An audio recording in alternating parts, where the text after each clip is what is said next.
Quantum leadership versus traditional leadership. Let's talk about the evolution of leadership, from the traditional hierarchical command and control model to a dynamic, interconnected, and adaptive approach. The world has changed, but many leadership structures remain stuck in outdated ways of thinking, operating as if rigid top-down decision-making is still the key to success. In reality, the most effective leaders today embrace fluidity, decentralization, and systems thinking, hallmarks of quantum leadership. Traditional leadership assumes that organizations function like machines, predictable, linear, and controlled through clear directives. In this model, decisions are made at the top, information flows downward, and success is measured by compliance and efficiency. This worked well in stable, slow-moving environments, but today's world is anything but predictable. Organizations face constant change, complexity, and uncertainty, requiring leaders to shift from control to facilitation, from rigidity to adaptability. Quantum leadership mirrors the principles of quantum physics, where relationships, interactions, and adaptability define outcomes. Instead of rigid structures, quantum leaders build dynamic networks where information, decision-making, and innovation flow freely across the organization. They recognize that employees are not cogs in a machine, but intelligent creative agents who thrive in environments of trust, autonomy, and shared purpose. They replace outdated hierarchies with fluid, interconnected teams that self-organize, collaborate, and evolve in response to new challenges. The biggest difference between traditional and quantum leadership is how uncertainty is handled. Traditional models fear uncertainty and try to minimize it through excessive planning, rigid structures, and risk aversion. Quantum leaders understand that uncertainty is not a threat, but a force of innovation. They create environments where agility, curiosity, and rapid learning are the norm, allowing teams to pivot, experiment, and discover solutions in real time rather than just following a predetermined roadmap. I've seen organizations transform when leaders shift from being controllers to being enablers. Traditional leaders operate under the belief that power is centralized, while quantum leaders distribute power, fostering collaboration, shared ownership, and decentralized decision-making. Instead of viewing leadership as a position of authority, they see it as a role of facilitation, creating conditions where teams thrive, adapt, and drive progress from within.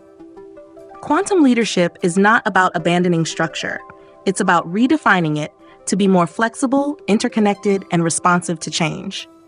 The best leaders today don't try to force stability where it no longer exists. Instead, they build organizations that are designed to evolve, making them stronger, more innovative, and more resilient over time.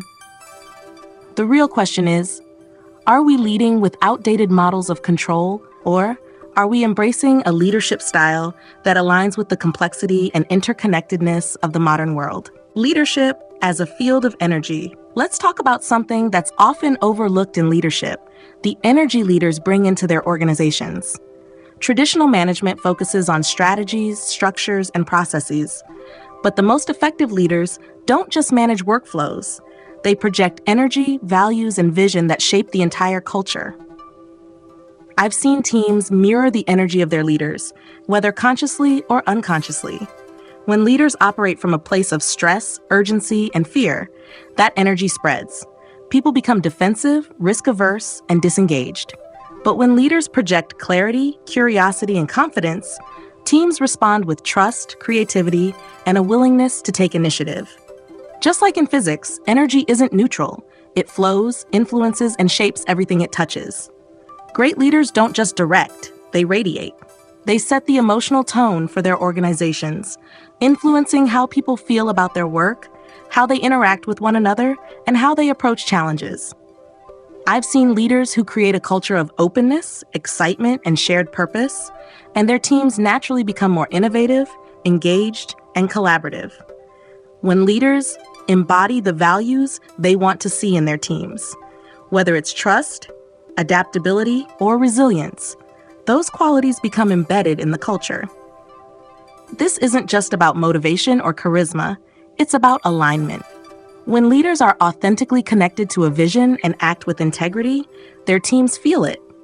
People work not just because they have to, but because they are energized by the mission and trust the leadership behind it. The best leaders don't just tell people what to do, they create an environment where the right actions naturally emerge. One of the most powerful aspects of leadership energy is that it amplifies throughout the organization.